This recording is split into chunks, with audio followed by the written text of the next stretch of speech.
Ahora.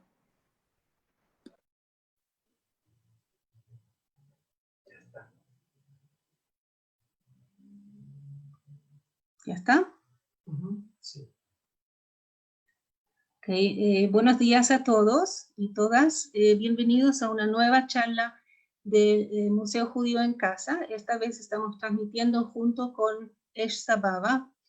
Es Tisha B'Av, así que es un día triste, que se recuerdan las penas del pueblo de Israel. Y por esa razón tenemos una serie de charlas adecuadas. Esta es la primera, tiene que ver con el Holocausto, pero dentro del tema del Holocausto es un tema más bien positivo o esperanzador, si quieren decirlo así. Mi nombre es Beate Wenker, yo trabajo en el Museo Interactivo Judío, soy, entre otras cosas que hago, soy guía del recorrido del Holocausto y les doy la bienvenida. Vamos a empezar, vamos a compartir pantalla, por favor.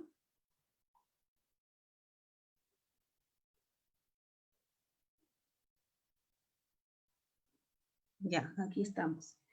La charla es sobre los justos entre las naciones, personas como tú y yo. Ahora, ese tema trata de personas no judías que salvaron la vida a judíos durante el Holocausto. Y es un título que lo otorga Yad Vashem, que es el Memorial y Museo del Holocausto en Jerusalén, Israel. Y solamente la charla se va a tratar de esas personas que recibieron ese título. Eso no quiere decir que hubo otras personas que salvaron a judíos. Como no quiero que ese afiche, perdón del nombre del afiche, que no sea solamente de decoración, si me pueden devolver el afiche, por favor. En ese afiche hay 3 justos latinoamericanos, no hay muchos justos latinoamericanos, obviamente Latinoamérica queda lejos de Europa, pero aquí tenemos, al lado izquierdo tenemos a María Edwards, vamos a hablar bastante de ella después, chilena, justa entre las naciones. En el medio está José Arturo Castellanos, que era militar y cónsul salvadoreño en Ginebra, y él llegó a salvar hasta 40.000 judíos, una enorme cantidad.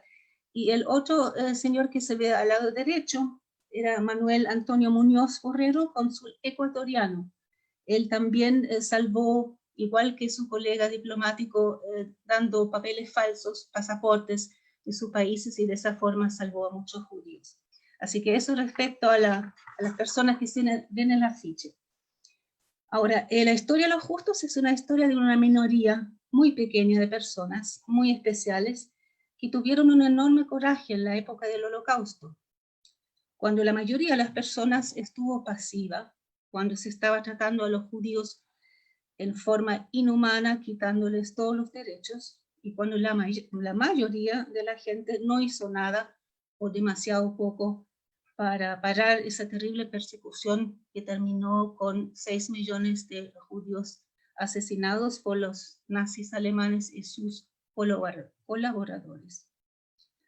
Aquí lo que vemos en la foto, las personas que estuvieron en Yad Vashem quizás reconocen, es el Jardín de los Justos. Es una parte del campus de Yad Vashem, donde en el pasado para los justos se plantaban arbolitos. Esa costumbre ya no existe, pero era muy bonito, ¿sí? Y vamos a explicar un poco de qué se trata ese título. Lo que pasa es que el Parlamento israelí en el año 53 otorgó la ley Yad Vashem. Nosotros conocemos Yad Vashem como un lugar, pero hay una ley que se llama Yad Vashem, donde estaba estipulado, obviamente, honrar y recordar a las víctimas, los héroes del Holocausto, pero también ya en esa ley estaba incluido que se iban a honrar a las personas que habían salvado a judíos. Y a partir del año 63, como dice acá, Yad Vashem está encargada de entregar este reconocimiento, que en el fondo es un gracias del pueblo judío hacia las personas no judías que salvaron judíos. Vamos a ver ya un poco más cómo funciona. En Yad Vashem hay una comisión pública, ¿no es cierto?, que se junta esporádicamente, y siempre el presidente es un juez de la Corte Suprema, y los miembros son personajes de la vida pública conocidos. En el pasado, hace como 1 o 2 generaciones, muchos de estos miembros de la comisión, ellos mismos eran sobrevivientes. Ahora, ¿qué reciben los justos reconocidos? No es obviamente un premio en dinero, reciben un certificado, un diploma, lo que está aquí en la imagen, y una medalla. Ahora, la medalla tiene escrito un dicho de la Mishnah que dice: aquel que salva una vida es como si salvara un universo entero. Estoy segura que muchos de ustedes conocen ese dicho. Alguna cosa peculiar, este certificado específicamente fue otorgado a un médico egipcio de nombre Mohammed Helmi, no sé si lo pueden ver ahí, que él era médico en Berlín y salvó a varios judíos escondiéndolos o ayudándoles donde esconderse. Y todavía ese certificado está en Yad Vashem porque no se pudo encontrar un familiar, él está fallecido, obviamente, un familiar que lo podía hacer retirar.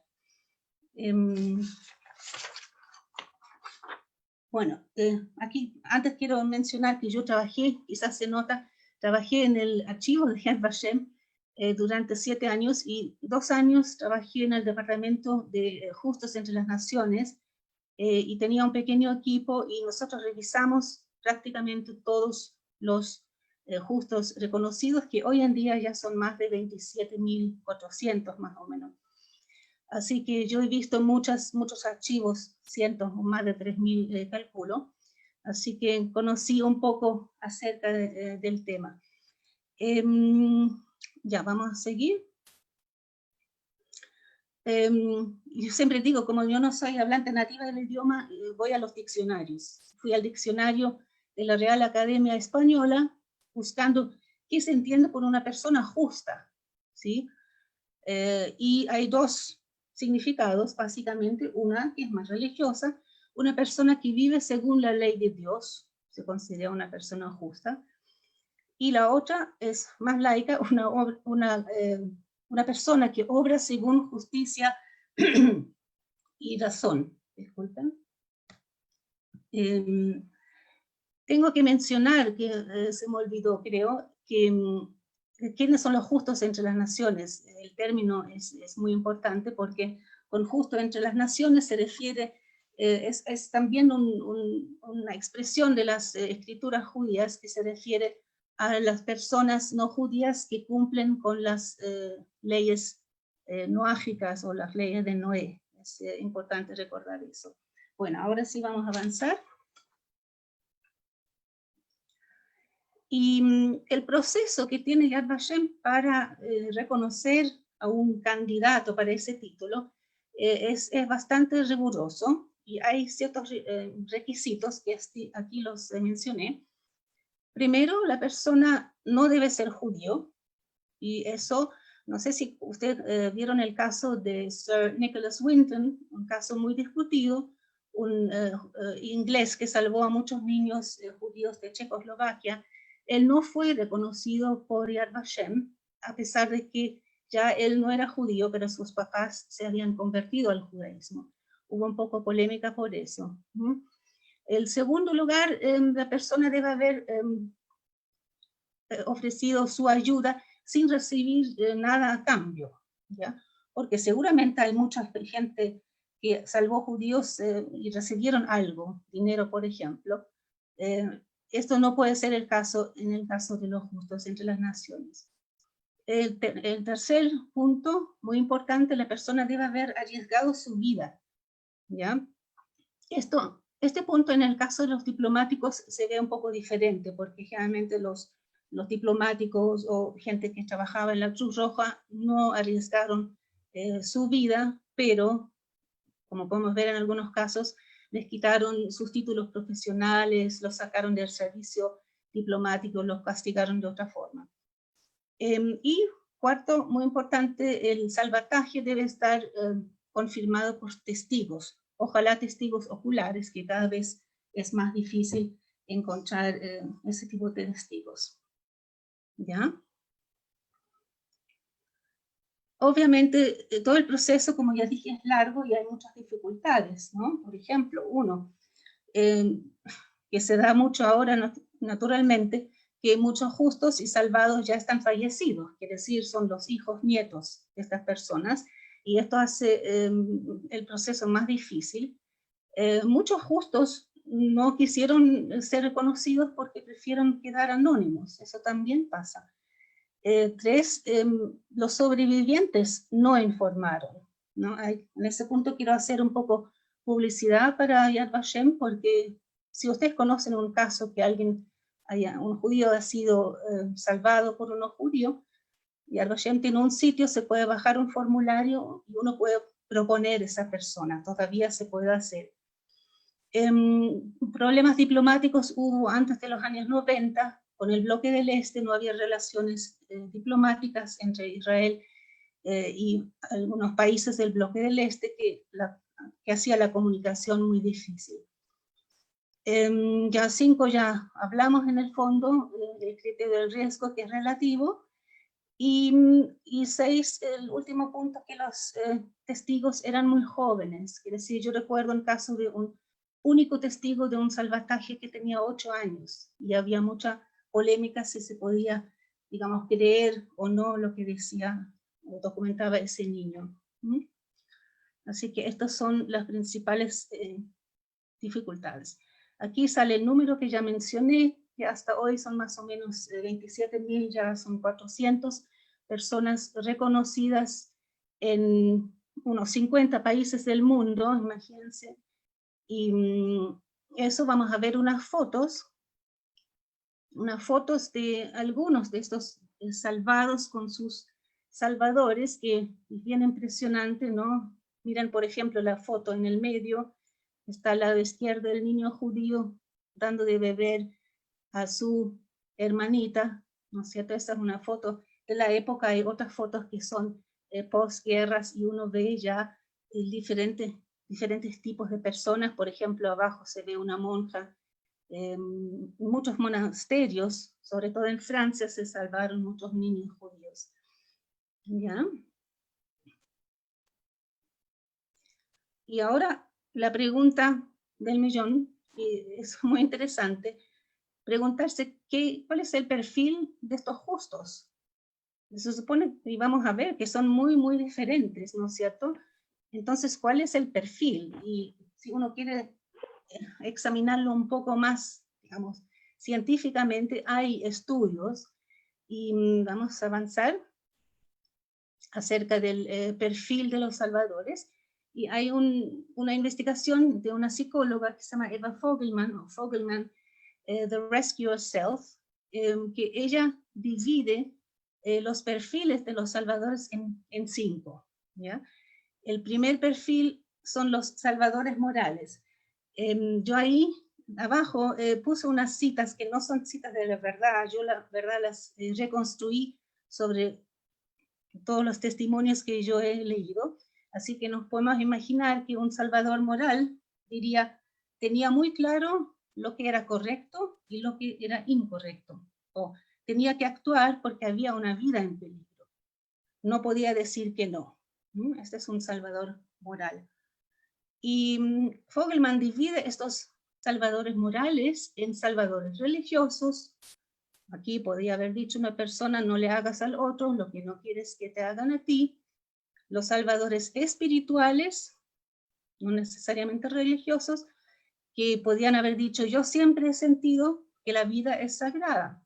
Eso también puede decir un budista. El propósito de la vida es servir, y compasión y voluntad de ayudar al otro.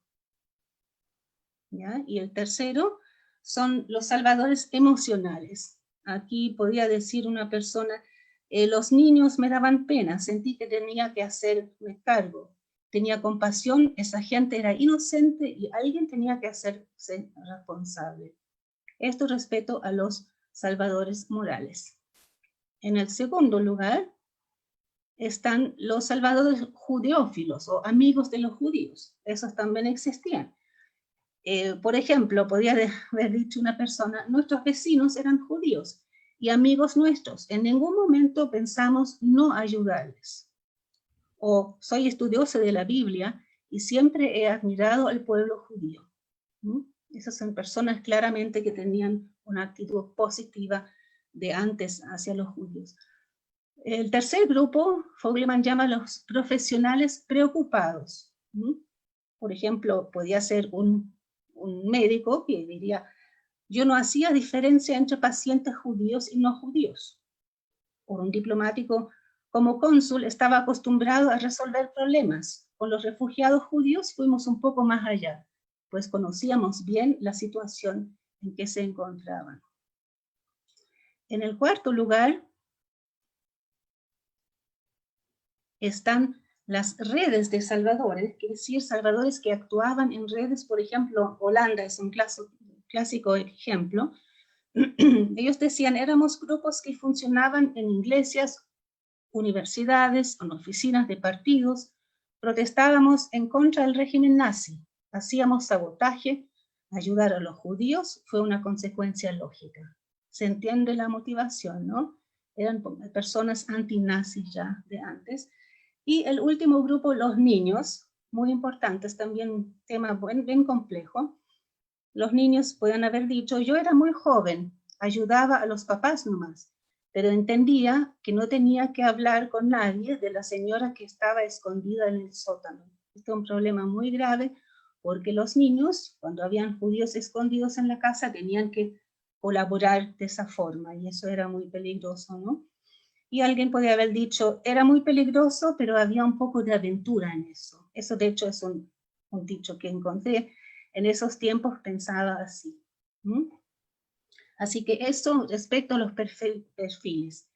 Ahora, el salvataje mismo también, si queremos sistematizarlo un poco, esquematizar, es un proceso o un momento muy corto, pero puede tener esas etapas en que primero una persona percibe que algo está mal, alguna injusticia está pasando. 2 es interpretar la situación. Esas personas están mal, necesitan ayuda. Después, tomar responsabilidad y ofrecer ayuda.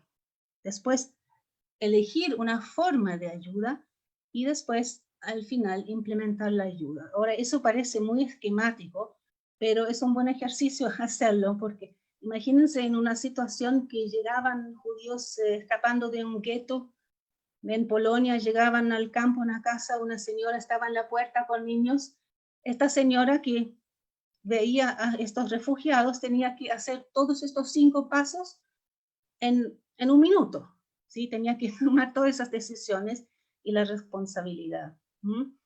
Bueno, ahora hicimos aquí una mezcla de variedades de profesiones y religiones de los justos entre las naciones reconocidos, y todos estos casos todos estos casos uno puede encontrar. Algunos son bien curiosos, ¿no? Porque entre los justos hay diversas profesiones. Por ejemplo, hay un dueño de circo, ¿sí?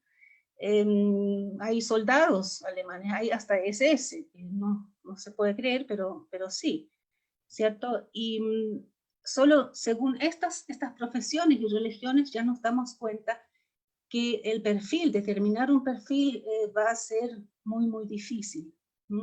Ahora, si yo tuviera a ustedes ahora en vivo adelante, yo les diría, a ver, ¿cuál de esos perfiles le llama mucho la atención? ¿O con cuál se podían identificar? Hay algunos que obviamente que no nos vamos a identificar per se, pero de todas maneras han sido personas que salvaron a judíos. Bueno, entonces la pregunta es, ¿los justos entre las naciones son realmente personas como tú y yo? ¿O son personas excepcionales, son héroes? Ya es una gran pregunta, porque ¿quién se mete en peligro para salvar a otra persona?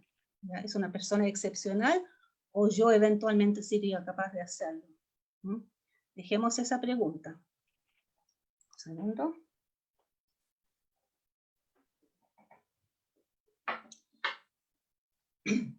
Ahora en la próxima lámina vemos un artículo del diario El País de España sobre Oskar Schindler, que es uno de los justos más conocidos, sobre todo por la película de Steven Spielberg, La lista de Schindler, ¿sí? Y Schindler fue uno de los primeros reconocidos por Yad Vashem. De hecho, de los 27.400, su archivo es el número 20. Siempre me acuerdo que sí, uno de los primeros. Y aquí, a ver, tengo que mover esto. Aquí se reproduce algo que dijo su señora, Emilia, ¿ya? Acerca de él. A la pregunta de si se sentía celosa ante de las otras mujeres de su marido porque tenía esa fama, Emilia responde: no era celosa, yo tuve que luchar mucho en mi vida, no tenía dinero, tuve que trabajar, tuve que ver cómo salía adelante. Además, dejó deudas, dejó la hipoteca. Era un mentiroso, siempre quiso representar el papel de señorito fino, que me dejase a mí como con las deudas y tuve que pagar todo. Eso fue lo más bonito de todo. Sienten la ironía, ¿no? Me quedé sin nada. Schindler hizo como si no supiese nada de eso, como si yo tuviese las dudas y no él. ¿Cómo me voy a acordar de eso? ¿Cómo eso? Hay que recordarse que también Emilia Schindler es justa, fueron reconocidos los dos. Y hay un árbol plantado por Schindler que está justo detrás de la piedra que vimos en la primera foto del jardín. Quiere decir, aquí alguien está desmitificando claramente a Oskar Schindler y mostrando su lado, si quieren, oscuro o humano, que no era una persona perfecta, ella ha dicho cosas peores que he leído. Bueno, vamos a seguir con otros dos, los más famosos, digamos, de los justos entre las naciones. Ahí está el caso trágico de Raoul Wallenberg, era un diplomático sueco que salvó miles de judíos en Hungría. Seguramente conocen el caso, no voy a entrar en detalle. Él, después de la Segunda Guerra, en el año 47, se pierden sus huellas. Hay mucho escrito sobre él, muchas especulaciones que pasó con él, pero no sabemos nada cierto. ¿No? Y la otra persona muy famosa es Irena Sendler. También hay películas, hay libros sobre ella. Ella era trabajadora social, enfermera también polaca, y salvó de una manera muy especial a 2.500 niños judíos. Le decían el ángel del gueto Varsovia. Bueno, no, como dije, no voy a entrar mayormente en estos casos. Y aquí vemos una foto en Yad Vashem donde se ven los dos árboles que fueron plantados para Sendler y para Raoul Wallenberg, a la entrada de la Avenida de los Justos. Algunas veces preguntan por qué ya no se plantan los árboles, ¿ya? Es una cosa de logística, porque se estaba complicando mucho, y desde los años, comienzan los 90, hay una parte en el Jardín de los Justos donde hay muros así por país, donde ¿cómo era la palabra? Ciselar, donde se graban los nombres de los justos, ¿no? Eso en el fondo, en vez de los árboles. Pero lo de los árboles era muy emotivo, la gente, los descendientes de los salvadores, por ejemplo, van y buscan los árboles que plantaron sus papás o sus abuelos, ¿ya? Y ahora les voy a presentar, para confundirnos un poco más, perfiles injustos no quizás tan conocidos, para que vean qué variedad de personas hubo. Aquí vemos a la reina Elizabeth de Bélgica,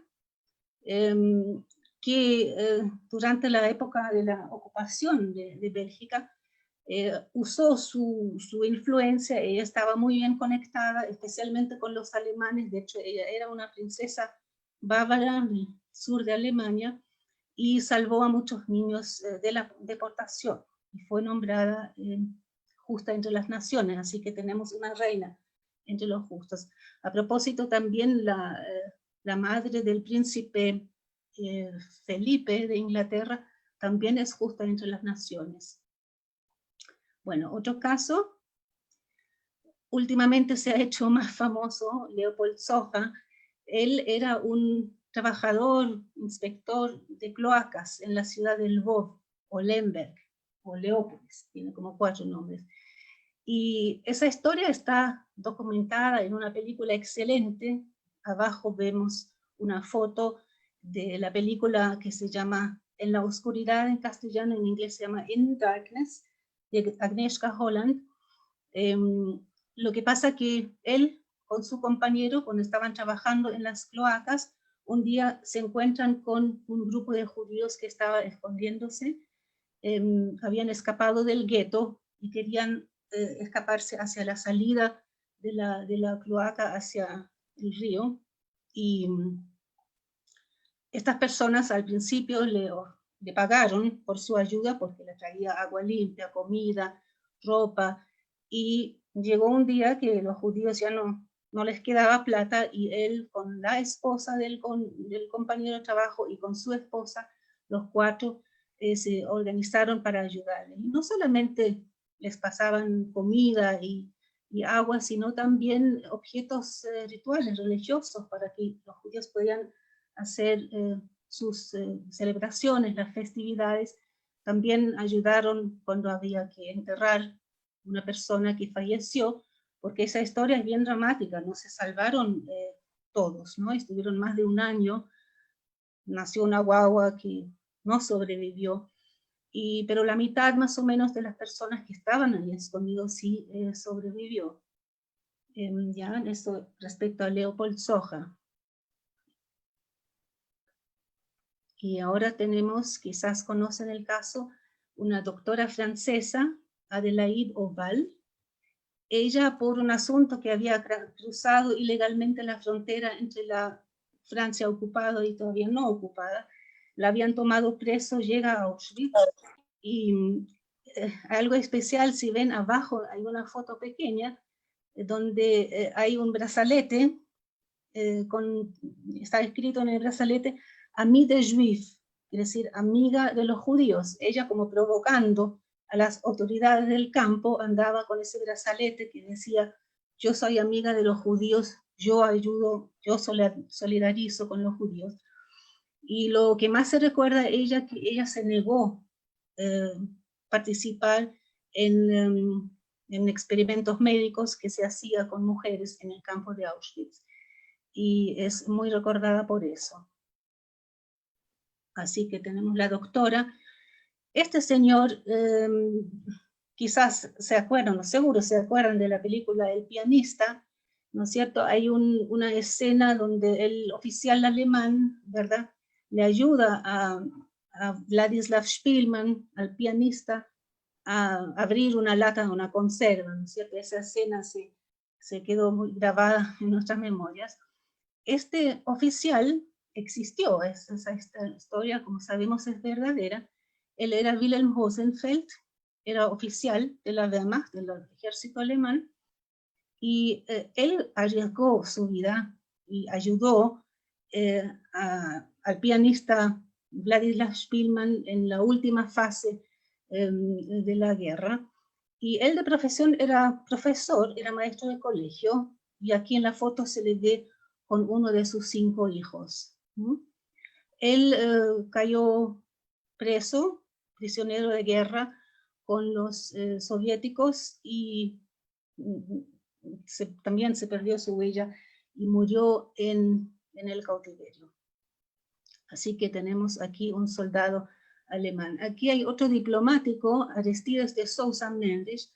Él era cónsul portugués en Burdeos, en Francia, una persona bien especial. Él provenía de una familia de la aristocracia alta de Portugal, tenía 13 hijos, uno falleció, y él fue reconocido porque salvó a muchos judíos la vida dándoles visas para pasar por Portugal y de ahí a otras partes.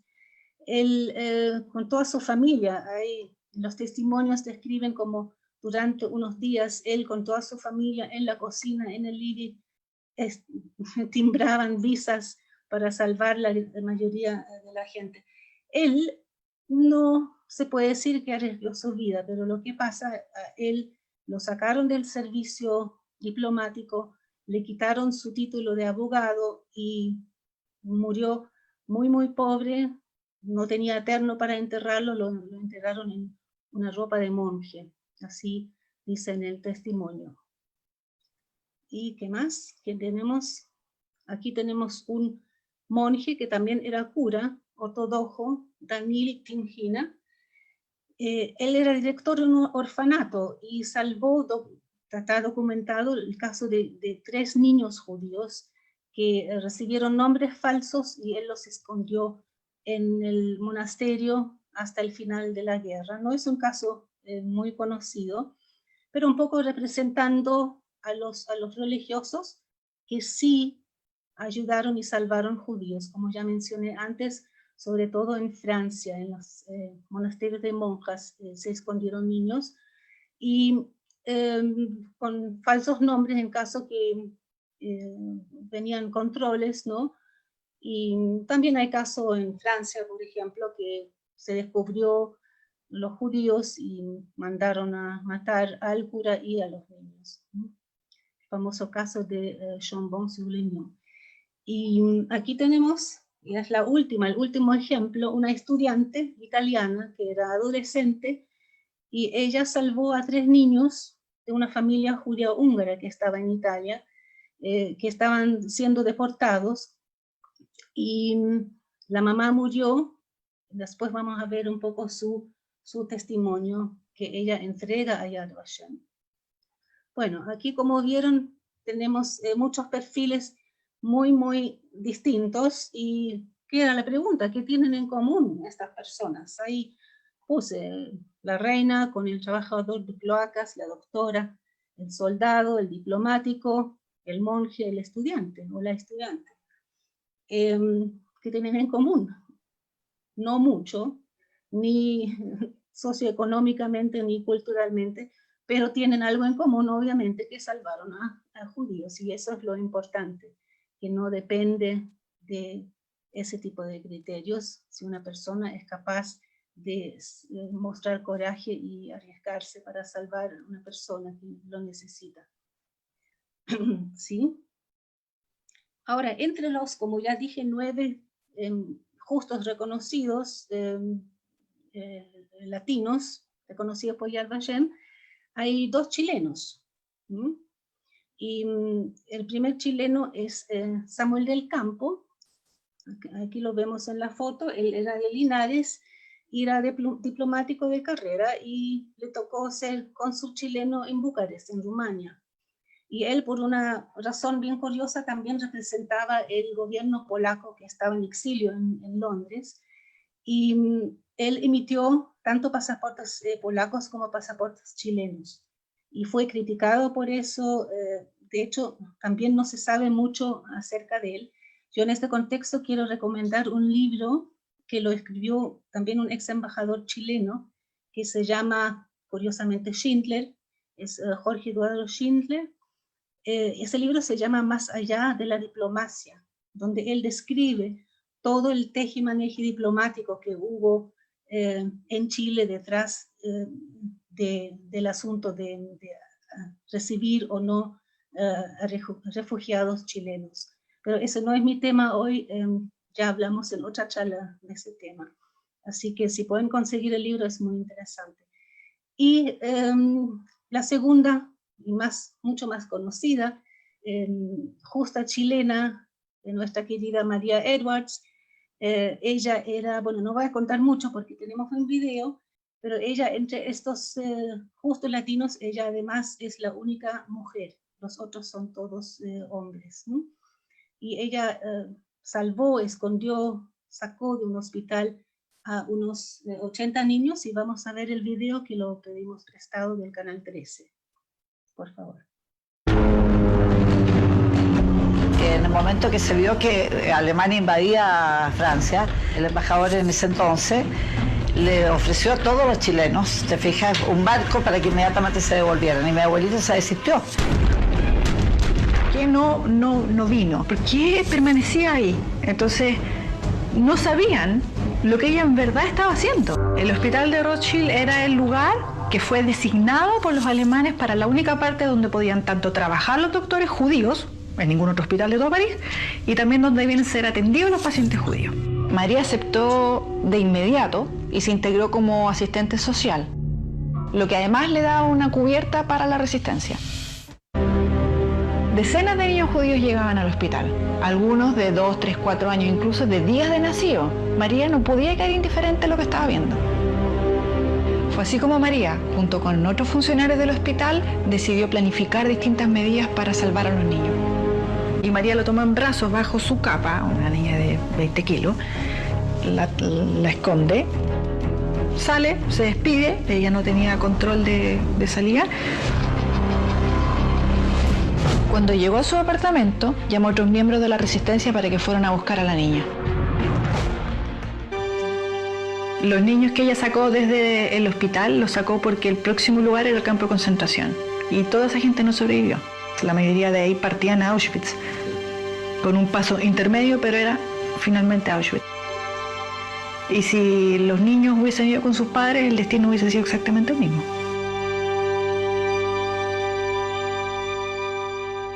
Yo creo que ella siempre tuvo conciencia del riesgo, siempre. Ella no era una mujer sin cabeza o que actuara a la loca, sino que tenía conciencia del riesgo, pero ella a la vez decía, vale la pena. Pero como bien dicen en el reconocimiento justo entre las naciones, quien salva a uno salva a la humanidad.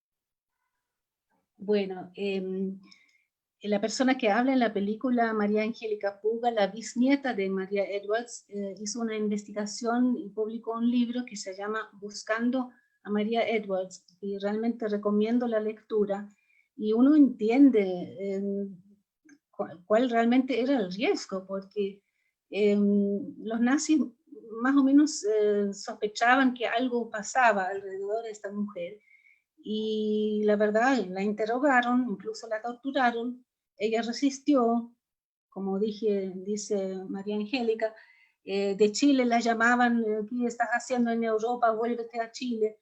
Ella se estaba arriesgando, ¿no?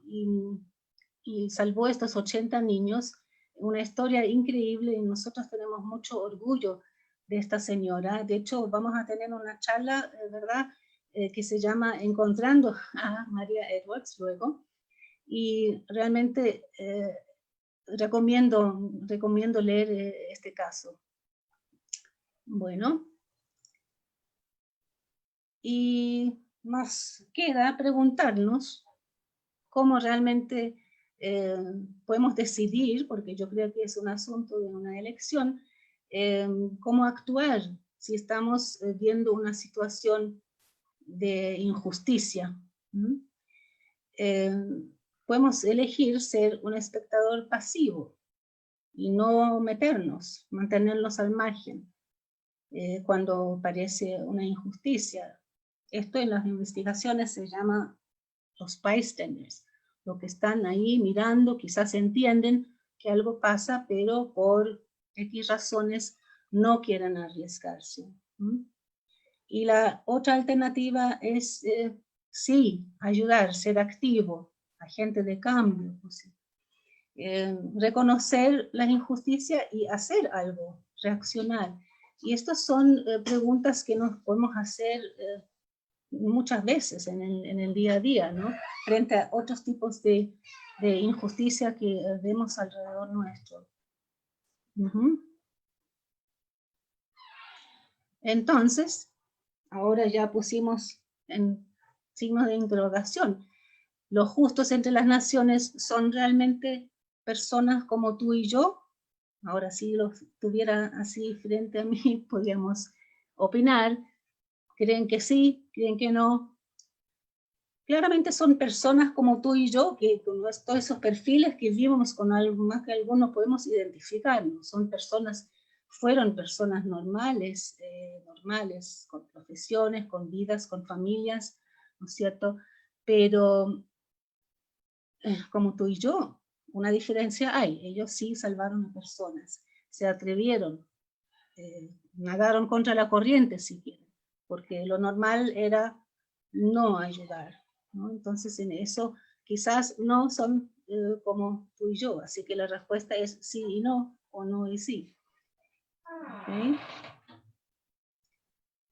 Y ya acercándonos al final de la charla, aquí sí tenemos testimonios originales, el primero de Oskar Schindler, que cuando le preguntaron, pero ¿por qué actuó como actuó? Él dice, tenía que ayudarles, no había alternativa, quiere decir una cosa completamente lógica. Él ve una injusticia y sabemos todos que él cambió de opinión, porque al principio fue un poco oportunista, se aprovechó de un bien que había sido de judíos, pero cambió y decide arriesgarse de la forma que vimos en la película también, y para él en ese momento era una decisión completamente normal, él no veía alternativa. Y Irena Sendler, que dijo, hice lo que había que hacer, debí salvar más. Ella siempre quedó con la idea, porque seguramente ella vio toda la miseria que había en el gueto Varsovia y pudo haber quizás salvar más. Y toda la vida se recriminó por eso. Y al final tengo el testimonio de esta estudiante, que no la conocen mucho, y este testimonio ella escribe en una carta a Yad Vashem cuando le piden documentar, relatar lo que pasó, y lo hace de esa forma tan sencilla y conmovedor. Y ella dice, yo era la niñera de Fiorenza, Lisetta y Alessandro. Antes que falleciera su mamá, me hizo prometer que iba a cuidar a los niños, que yo iba a cuidar a los niños. Los llevé a casa de mi mamá y los criamos con la ayuda de las autoridades locales. Cuando encontramos a sus parientes en Palestina, me tuve que despedir de ellos. El más pequeño lloraba, corriendo detrás mío. Me llamaba por mi nombre, pero yo no podía ir con ellos. Así de sencillo ella describe el caso en ese corto párrafo. Bueno, por suerte, los niños que ella salvó, se acordaron de ella, postularon que ella fuera reconocida como justa, y ella vivió como para recibir ese reconocimiento. Así, con ese testimonio quiero finalizar. Yo prometí que iba a terminar a las 10:50, parece. No sé si hay preguntas, las pueden hacer, si no, muchas gracias.